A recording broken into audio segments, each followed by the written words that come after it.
Chair, this will be the final time I rise in this committee stage here.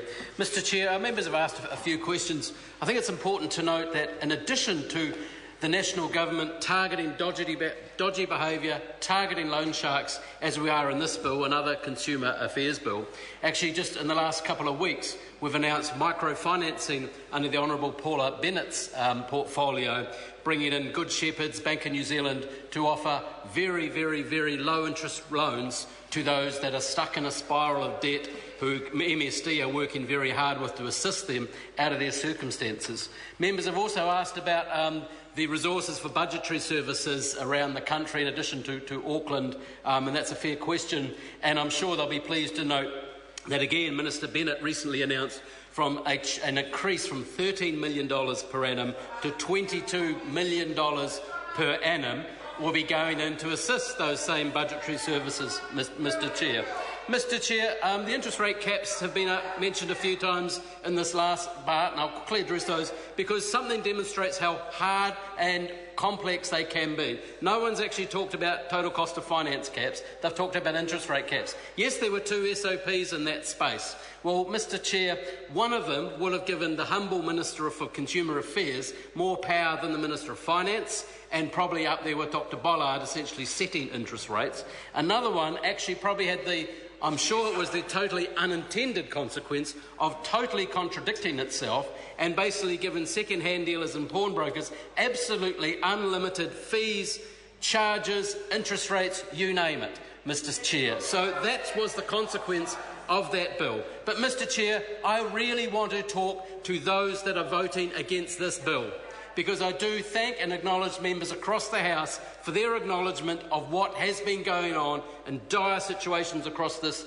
country and many, many tragic circumstances. Because those that are voting against this bill and against this protection, Mr Chair, are voting for uninformed borrowers and uninformed lenders. They are voting for irresponsible behaviour from lenders, predatory behaviour. They are voting for a continuation of exploitive behaviour of some in our community on some of the most vulnerable in our community, because that is what has been going on, and that is what they are voting for if they in fact vote for the status quo.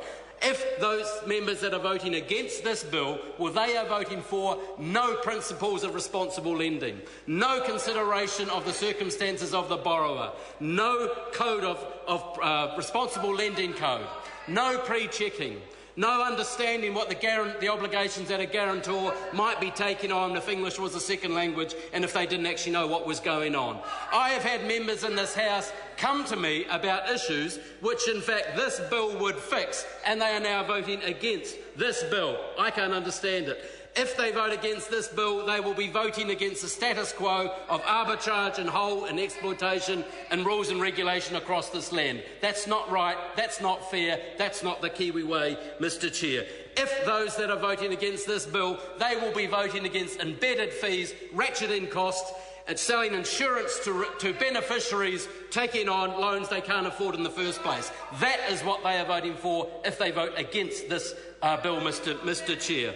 Mr Chair, if they are voting against this bill, will be voting against unlicensed repossession, predatory behaviour by some in our country. They will be voting for people to go into people's house, taking possession of things that haven't been borrowed against, that haven't been listed, and using leverage, extortion and even blackmail, even machete chasing down the road to chase down some of our vulnerable New Zealanders, Mr Chair. I do not for the life of me understand why some members in this House, they can make their political point, but they are putting New Zealanders at risk. They will be exposed, and I think they will be judged accordingly, Mr Chair. Mr Chair, those that are voting against this bill will take no allowance of the hardship. They'll take no allowance of the oppression clauses in the bill. They'll take no allowance of the changes to dispute resolution service. Mr Chair, evidenced by those good members across the House that are voting for vulnerable New Zealanders, for fair play, yes, they are putting New Zealand first, because some members in this House are not, and I think that will play back very badly for them, because they are allowing a continuation of bad, dodgy, predatory, exploitive behaviour within our community, and I'm proud to stand with the other MPs in this House to address that exact matter. Thank you, Mr Chair. Chris Farfoy. Mr Chair, well, finally someone from that side of the House shows some passion about